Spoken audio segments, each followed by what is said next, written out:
Chaque jour, près de 20% de l'approvisionnement mondial en pétrole transite par un étroit passage maritime situé entre l'Iran et Oman. Cet endroit s'appelle le détroit d'Ormuz. À première vue, cela ressemble simplement à une route sur la carte.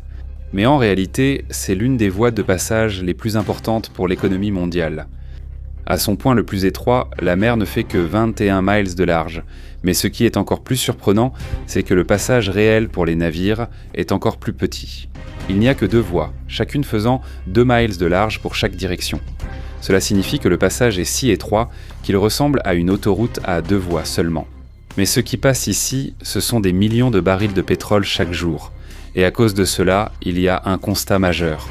Un problème dans le détroit d'Ormuz a des répercussions immédiates dans le monde entier. Ce n'est pas qu'une question locale. Même une petite perturbation, un incident, une erreur de calcul, peut provoquer une réaction en chaîne qui atteint les marchés mondiaux. Au cours des dernières années, il a été démontré à plusieurs reprises à quel point cette zone est sensible. Il y a des navires de guerre qui surveillent les environs. Les assurances des pétroliers ont augmenté et les compagnies maritimes préparent discrètement des plans de secours. Ce n'est pas à prendre à la légère. C'est aussi ici que se sont produits des incidents comme la saisie de pétroliers, des navires endommagés et même des confrontations militaires directes. C'est l'un des rares endroits au monde où un seul faux pas peut déclencher un conflit beaucoup plus grave. Pour l'instant, le détroit d'Ormuz reste ouvert. Les navires continuent de passer, mais le simple fait qu'il soit possible de le bloquer, même pour un court instant, suffit à provoquer la panique sur le marché mondial de l'énergie. Et cette panique ne reste pas seulement sur le marché boursier, parce que si le flux de pétrole est affecté, le prix du carburant va augmenter. Quand le prix du carburant augmente, le coût du transport augmente aussi. Et quand le coût du transport augmente, le prix des marchandises augmente également. En d'autres termes, son effet se fera sentir non seulement au Moyen-Orient, mais aussi de New York jusqu'à Tokyo. Maintenant, il y a une question que les experts se posent depuis longtemps. Et si les navires n'avaient plus besoin de passer par le détroit d'Ormuz? Depuis des décennies, une idée revient sans cesse. Un immense canal traversant les montagnes de la péninsule de Musandam à Oman. Si cela était possible, les navires pourraient la passer directement sans avoir à traverser ce point d'étranglement. Sur le papier, cela semble être la solution parfaite. Mais comme c'est souvent le cas, les idées simples deviennent extrêmement compliquées lorsqu'elles sont confrontées à la réalité. Pour comprendre l'idée de ce canal, nous devons d'abord examiner la géographie de la région. Le golfe Persique abrite certains des plus grands producteurs de pétrole au monde. Cela inclut l'Arabie Saoudite, l'Irak, le Koweït, le Qatar et les Émirats Arabes Unis. Presque tous les pétroliers qui quittent ces pays. Il n'y a qu'une seule sortie, le détroit d'Ormuz. Chaque jour, environ 20 millions de barils de pétrole y transitent. Cela signifie qu'environ 1/5 de la consommation mondiale totale de pétrole dépend d'un seul passage étroit. Il y a très peu d'endroits dans le monde qui ont un impact aussi important sur l'économie mondiale, et le problème c'est qu'il n'y a pratiquement pas d'alternative. Il y a quelques pays qui ont essayé de réduire leur dépendance à ce passage. Par exemple, l'Arabie Saoudite a construit des pipelines qui transportent le pétrole jusqu'à la mer Rouge pour éviter de passer par le détroit d'Ormuz. Les Émirats Arabes Unis ont fait de même. Ils ont construit un pipeline qui se connecte directement au port de Fujairah, un endroit situé en dehors du détroit. Mais même si on combine ces pipelines, leur capacité reste faible par rapport à la quantité de pétrole transportée chaque jour par les navires. En d'autres termes, les pipelines ne peuvent toujours pas remplacer le rôle des pétroliers. Et à cause de cela, le monde entier reste dépendant d'un seul passage étroit. Et pour les ingénieurs et les stratèges, ce genre de configuration est risqué. Lorsque tous les risques sont concentrés en un seul endroit, la probabilité d'un gros problème augmente fortement. Et parmi tous les points d'étranglement du monde, celui-ci est l'un des plus sensibles. Maintenant, regardons à nouveau la carte. Voici le canal de Musandam, c'est le projet de contournement. À l'extrême nord d'Oman, il y a un endroit appelé la péninsule de Musandam. Une partie de terre escarpée et rocheuse qui semble s'avancer dans le détroit d'Ormuz. C'est comme une forteresse naturelle faite de montagnes. Mais il y a un détail intéressant. Dans certaines parties de cette péninsule, étonnamment, la distance entre le golfe Persique et le golfe d'Oman n'est pas si grande. En fait, il n'y a que quelques dizaines de miles de terre qui séparent dans les deux mers, Et c'est là qu'une question simple se pose. Et si on creusait simplement la terre et qu'on construisait un canal en plein milieu? Si cela arrivait, les navires venant du golfe Persique n'auraient plus besoin de passer par le détroit d'Ormuz. Ils pourraient aller directement vers le large. Sur le papier, cela semble être la solution parfaite. Pas de point d'étranglement, pas de risque. La route est directe. Mais dans le monde réel, ce n'est pas aussi simple. Voici les défis d'ingénierie ou le vrai problème ici. La péninsule de Musandam n'est pas un désert plat. Elle fait partie des montagnes Hadjar, l'un des terrains les plus accidentés et escarpés du Moyen-Orient. Les montagnes ici sont faites de calcaire et s'élèvent soudainement depuis la côte. Certaines de ces montagnes Maabot ng higit sa 2,000 meters ang taas. Yan ay higit sa 6,500 feet. Ibig sabihin kung gagawa ka ng kanal dito, hindi ka lang maghuhukay ng buhangin. Pwede kang literal na magtatabas ng buong bundok at hindi maliit na kailangan. Ang mga modern oil tanker, lalo na ang tinatawag na VLCC o Very Large Crude Carrier, ay kabilang sa pinakamalalaking barko na ginawa ng tao para makadaan ng ganitong kalalaking barko. Le canal doit être extrêmement profond, extrêmement large et extrêmement stable. La longueur de ces navires atteint des centaines de mètres. Cela signifie que la construction nécessaire ici est immense. Des millions de tonnes de roches doivent être dynamitées, découpées et déplacées. Il y a des montagnes qu'il faut remodeler ou même enlever complètement. Et ce n'est pas tout. L'impact environnemental de cela sera certainement énorme. Le paysage sera modifié, la faune sera affectée et il est possible que l'écosystème naturel de la région soit endommagé. Et en ce qui concerne les coûts, cela pourrait atteindre des centaines de milliards de dollars. Pour te donner une idée, même l'expansion du canal de Panama a coûté environ 5 milliards de dollars. Mais le canal de Musandam pourrait coûter plusieurs fois plus cher. Et rappelle-toi, ce n'est pas encore fini ici. Le plus important, c'est que l'ingénierie n'est que la moitié du vrai défi. Voici le principal problème, ce n'est pas qu'une question d'ingénierie. Même si on dit qu'on peut résoudre tous les défis techniques, il y a un autre obstacle encore plus difficile, la politique. La péninsule de Musandam appartient à Oman et pour l'instant, le pays n'a vraiment aucun plan officiel pour construire un canal à cet endroit. Au lieu de cela, Oman se concentre sur le tourisme et l'expansion de ses ports. Et d'autres infrastructures, pas sur le creusement de montagnes pour une grande voie maritime. Et si tu y réfléchis, Oman n'est pas le seul pays qui doit donner son accord ici. Pour un projet d'une telle envergure, il faut une coopération intense entre plusieurs pays. Le soutien des gouvernements de la région est nécessaire. Il faut des investisseurs prêts à investir des fonds énormes. Et surtout, il faut une sécurité à long terme pour s'assurer que cela ne devienne pas une cible de conflit. Parce qu'il y a une autre vérité dont il est difficile de parler. Même avec un canal, le risque ne disparaîtra pas. Cela ne fera que déplacer le problème ailleurs.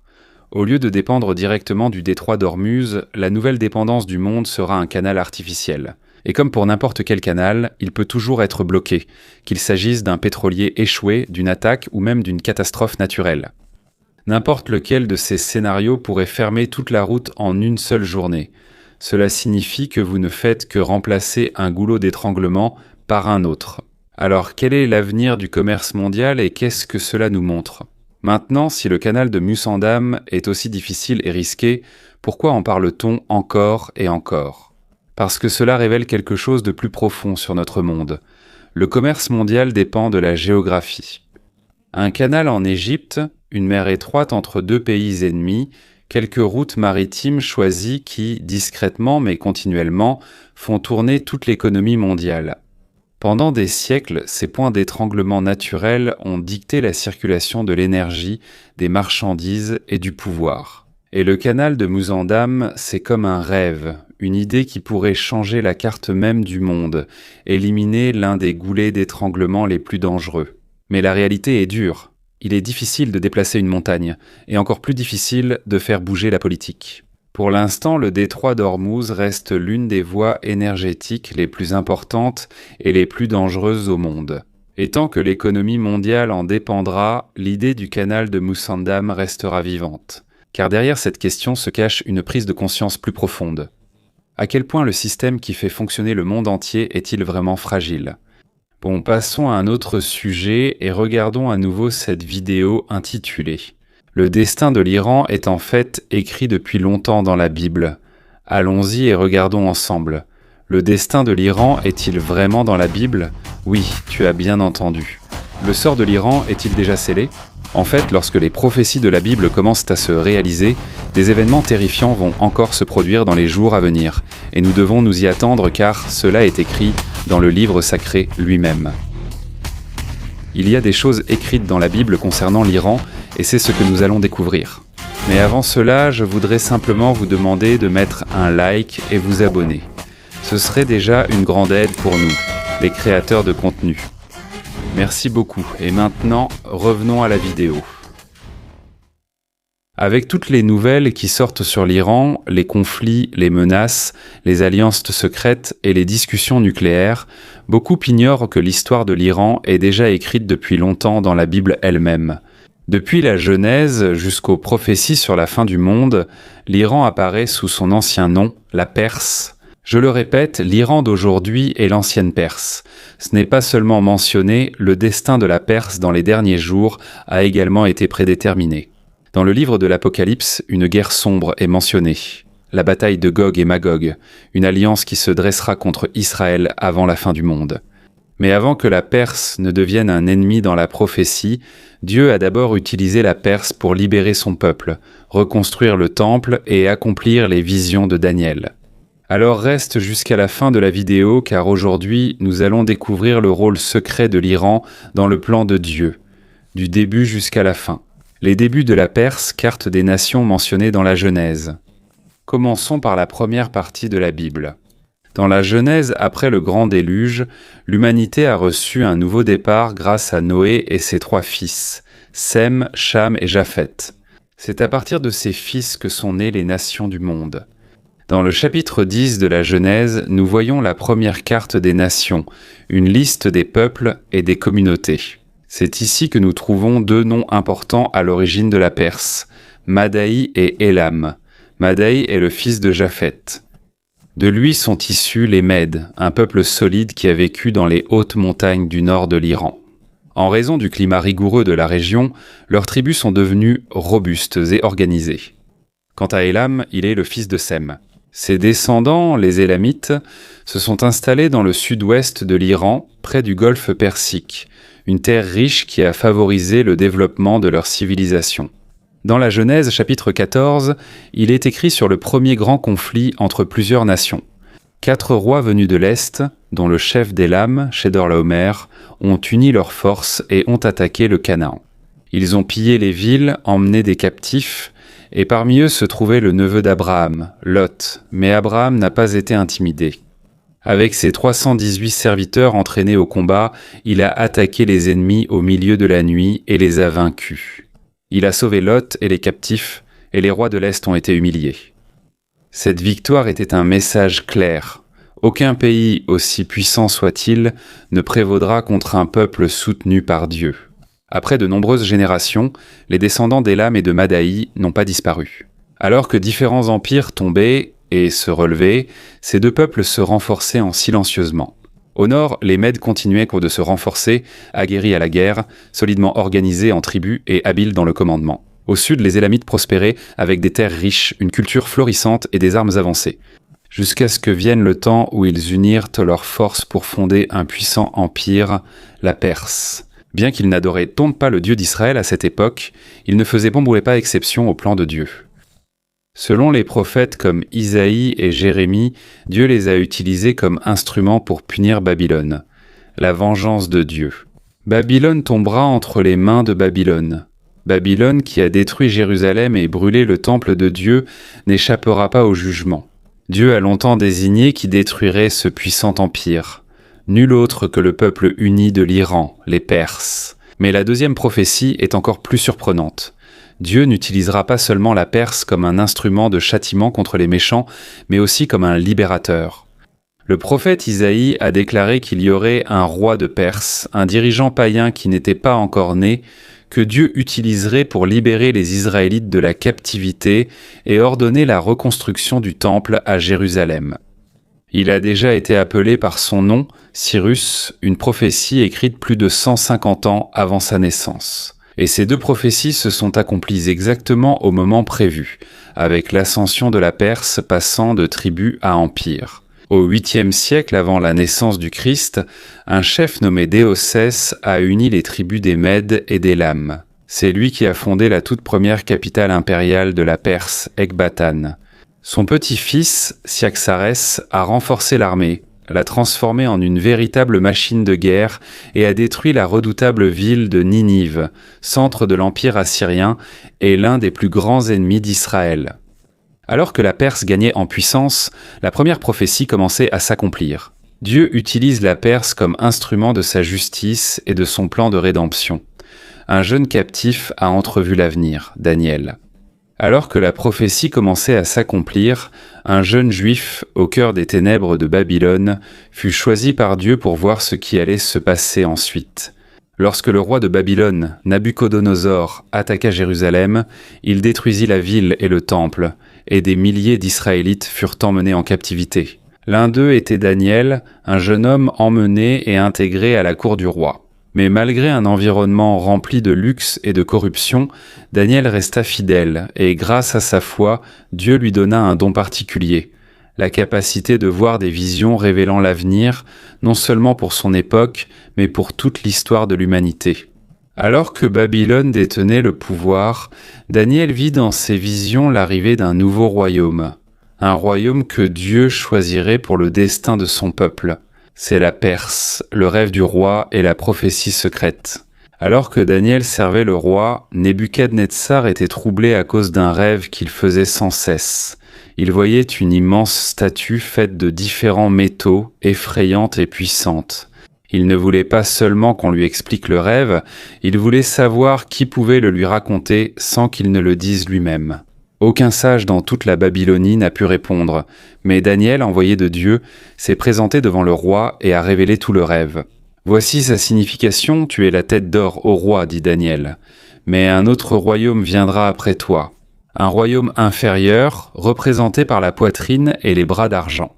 L'argent symbolise deux puissances unies, deux bras dans un seul corps, les Mèdes et les Perses. Ils ne sont pas égaux car plus tard, le bras de la Perse dominera. » Depuis le cœur même de l'Empire qui a détruit Jérusalem, Daniel a proclamé que Babylone tomberait et serait remplacée par un royaume choisi par Dieu, la Perse. Le roi annonçait par la prophétie, Cyrus le Grand, et bientôt la prophétie commença à s'accomplir. Un jeune roi de Perse, Cyrus, a uni les Mèdes et a donné naissance à l'Empire que l'on appelle aujourd'hui l'Empire médo-perse. Peu à peu, Cyrus est devenu plus puissant. Et le moment est venu où il a attaqué le cœur même de l'ennemi, Babylone. Ce n'était pas une bataille ordinaire. Une nuit, le petit-fils de Nabuchodonosor, le roi Belshazzar, a organisé un somptueux banquet avec un millier de nobles. Et au milieu de la fête, il ordonna qu'on apporte les vases sacrés volés dans le temple de Jérusalem. Là, ils ont utilisé les objets sacrés pour porter un toast aux idoles. Une erreur impardonnable. Au milieu du festin, une main invisible apparut et écrivit 4 mots mystérieux sur le mur. Méné, Méné, Tekel ou Parsin. Le roi devint pâle de peur. Personne ne comprenait la signification, sauf Daniel. Et lorsqu'il arriva, il dit « Dieu a compté les jours de ton règne, et voici la fin. Ton royaume est divisé et sera donné aux Mèdes et aux Perses. » Pendant qu'il prononçait ces paroles, les soldats de Cyrus entraient déjà secrètement dans la ville. Ils ont asséché le fleuve Euphrate et l'ont utilisé comme passage pour entrer dans la ville. Les portes étaient ouvertes, rien ne les a arrêtés. Cette nuit-là, Belshazzar fut tué et Babylone tomba définitivement. Le retour des Juifs. Après 70 ans de captivité, l'inattendu s'est enfin produit. Un roi païen, Cyrus lui-même, a publié un décret permettant aux Juifs de retourner à Jérusalem, pour reconstruire la ville et le temple de Dieu. Un roi étranger a été l'instrument de la liberté. Et c'est ici que la prophétie d'Isaïe, la vision de Daniel et le plan de Dieu pour son peuple se sont accomplis, tout cela par l'intermédiaire de la Perse. Mais le roi Cyrus n'a pas seulement permis le retour des Juifs, il a lui-même financé la reconstruction du temple. Il a même fait retourner à Jérusalem 2 chefs juifs. Zorobabel, issu de la lignée de David, et Josué, le grand prêtre. C'est grâce à eux que les fondations de la maison de Dieu ont été reconstruites. Dans toute l'histoire, il n'y a eu qu'un seul empire étranger qui n'a pas détruit Israël, mais l'a aidé, et c'est la Perse. L'ours géant est un rêve de puissance. Mais pour le prophète Daniel, il y a encore une autre vision terrifiante. De la mer agitée, 4 créatures étranges sont apparues. La deuxième était un ours gigantesque, une partie de son corps relevée et 3 côtes dans sa bouche. Une voix venant du ciel a ordonné « Lève-toi et dévore ta part ». Cet ours symbolise l'empire qui succédera à Babylone, la puissance combinée des Mèdes et des Perses. C'est pourquoi il est penché, car plus tard, la Perse dominera complètement les Mèdes. Les 3 côtes représentent leur plus grande victoire militaire. La Lydie, Babylone et l'Égypte, 3 nations qui sont finalement tombées aux mains de la Perse.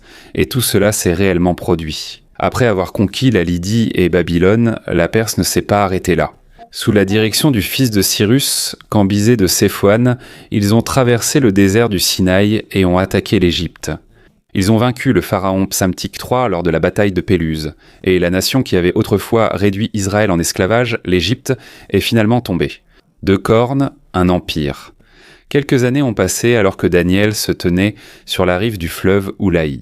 Il a de nouveau reçu une vision très claire et intense. Il a vu un bélier. Il avait 2 cornes, mais l'une des cornes était plus longue et plus haute, même si c'était la dernière à pousser. Le bélier chargeait vers l'ouest, le nord et le sud. Personne ne pouvait l'arrêter. Et une voix a apporté des explications. Le bélier aux 2 cornes représente les rois de Médie et de Perse. Encore une fois, la Perse est apparue, cette fois comme un puissant empire que rien ne pouvait arrêter. La corne la plus haute fait clairement référence à la Perse, comme étant la véritable puissance dominante des 2 royaumes. 2 peuples, un empire. Mais un seul détient le véritable pouvoir, la Perse, le bouc venant de l'ouest. La fin viendra. Alors que la vision continue, soudainement un bouc apparaît venant de l'ouest, aussi rapide que le vent. Il avait une grande corne au milieu du front et il a immédiatement chargé le bélier. En un instant, il l'a frappé et renversé.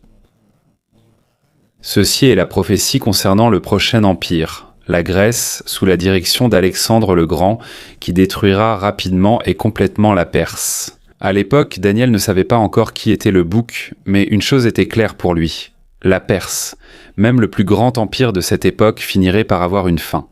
Mais avant la fin, la Perse a d'abord atteint le sommet de sa puissance. Son territoire s'étendait de l'Inde jusqu'à l'Éthiopie.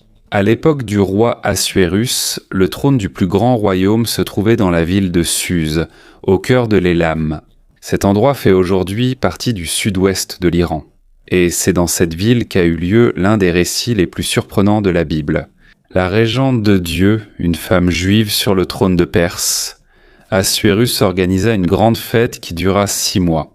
Après cela, il invita toute Suse à un dernier festin de 7 jours. Au milieu du vin et de l'arrogance, il ordonna que l'on montre à tous sa reine Vashti pour exhiber sa beauté. Mais Vashti refusa, et à cause de la honte subie devant tout le royaume, le roi la bannit. Les conseillers du roi ont recommandé une mesure inhabituelle, chercher une nouvelle reine parmi toutes les jeunes filles de l'Empire. Les plus belles seront amenées au palais, passeront une année entière de préparation, puis seront présentées au roi. L'une d'entre elles était Esther, une orpheline juive qui a grandi sous la garde de son cousin Mardoché. Lorsqu'elle a été choisie, on lui a donné un nouveau nom, Esther. Personne au palais ne savait qu'elle était juive. Mais grâce à sa gentillesse et à son charisme, Esther a gagné la faveur du roi et il l'a faite reine de Perse. Une fille d'Israël qui est entrée au cœur du pouvoir le plus puissant du monde. Mais une menace approche. Alors qu'Esther règne en silence, une personne agit dans l'ombre du trône, Haman, issu de la lignée de l'ancien ennemi d'Israël, les Amalécites. Et c'est ici que commence une histoire de trahison, de foi et d'un miracle qui sauvera tout le peuple d'Israël depuis le cœur même de la Perse. Haman, qui a maintenant été élevé à la plus haute position sous le roi, a fait en sorte que tout le royaume s'agenouille devant lui en signe de respect. Mais une personne s'est opposée. Mardoché, le cousin d'Esther. À cause de cela, la colère d'Haman s'est enflammée. Mais il ne s'est pas contenté de punir seulement Mardoché. Il a élaboré un plan pour exterminer tout le peuple juif. La colère personnelle s'est transformée en un plan génocidaire meurtrier. Haman s'est approché du roi et, sous prétexte de sollicitude, il a dénoncé un peuple étrange qui, selon lui, ne respectait pas les lois de l'Empire. En utilisant des mensonges, il a poussé le roi à approuver un décret ordonnant la mise à mort de tous les Juifs. Le décret a été scellé du sceau royal. En moins d'1 an, tous les Juifs de Perse, femmes, hommes et enfants, étaient condamnés à mourir. La peur s'est répandue dans toute la communauté juive. Mardochée a rapidement envoyé un message à Esther. Leur seul espoir, c'était Esther elle-même. La décision risquée d'Esther. Mais pour intervenir, Esther devait se présenter devant le roi sans y être invitée. Un acte interdit qui pouvait lui coûter la vie. Si quelqu'un entrait sans y être invité, à moins que le roi ne lui tende son sceptre, il risquait la mort. Esther a longtemps hésité, mais finalement elle a choisi de risquer sa propre vie. Elle s'est avancée vers le trône et, avec l'aide de Dieu, le roi l'a regardée et lui a tendu le sceptre d'or. Mais Esther n'a pas immédiatement révélé ce qu'elle avait sur le cœur. Elle savait que le bon moment était la clé. Alors elle a invité le roi et Haman à un banquet. Ensuite, elle les a de nouveau invités à un second festin. Au milieu du deuxième festin, elle a révélé la vérité. « Si nous avions seulement été vendus comme esclaves, je serais restée silencieuse, dit Esther. Mais il y a un décret qui va détruire tout mon peuple. Moi et mon peuple, nous sommes condamnés à mourir. » Le roi se leva furieux. « Qui ose faire cela ?» Esther montra la personne juste à côté d'elle. Cet homme, Haman. Tremblant de peur, Haman s'agenouilla et supplia. Mais il était déjà trop tard. Sur la potence qu'il avait fait construire pour Mardochée, c'est lui-même qui fut pendu. Mais même sans Haman, le décret original restait en vigueur, car en Perse, une loi signée par le roi ne pouvait pas être annulée. Alors Esther et Mardochée s'approchèrent de nouveau et proposèrent un nouveau décret. Cette fois, le roi signa la nouvelle loi. Les Juifs avaient désormais le droit de se défendre. Le jour arriva, celui qui avait été fixé pour leur destruction.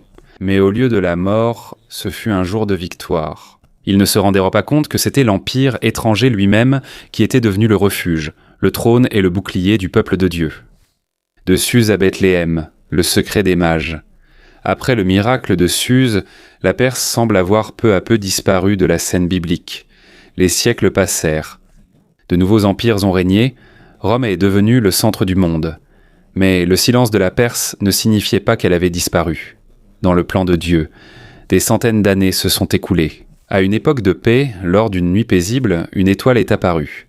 Dans le livre de Matthieu, il est question d'une scène que tout le monde connaît, mais que peu comprennent pleinement. Des sages venus de l'Orient sont arrivés à Jérusalem. Où est le roi des Juifs qui vient de naître ? Qui sont donc ces sages ? Et pourquoi ont-ils voyagé d'aussi loin simplement à cause d'une étoile ? Le mot original utilisé est magua en grec. Il fait référence à des astronomes et prêtres experts venus de l'Orient, des sages de haut rang en Perse. Bien que la Bible ne précise pas directement leur origine, il existe de fortes preuves qu'ils venèrent de l'ancien territoire de l'Empire médo-perse, le pays aujourd'hui connu sous le nom d'Iran.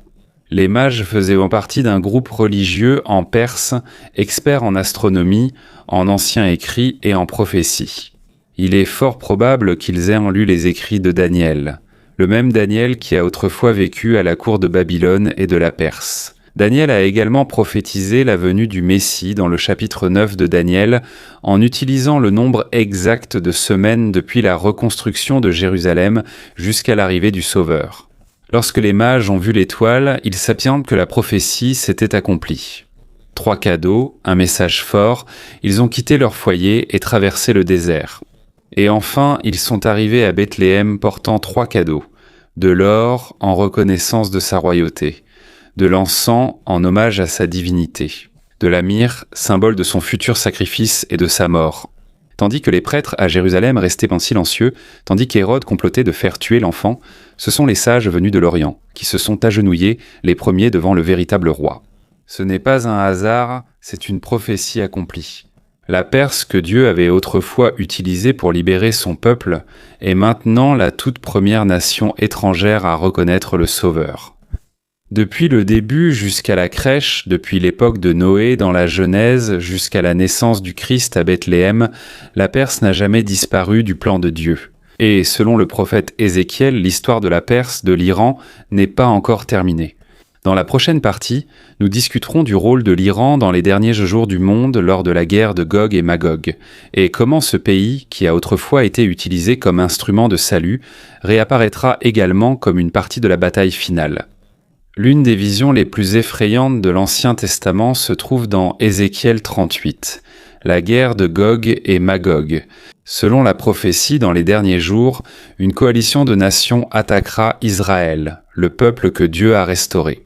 Ainsi parle Dieu. Fils de l'homme, tourne-toi vers Gog, du pays de Magog, chef de Méchec et de Tubal, et prophétise contre lui.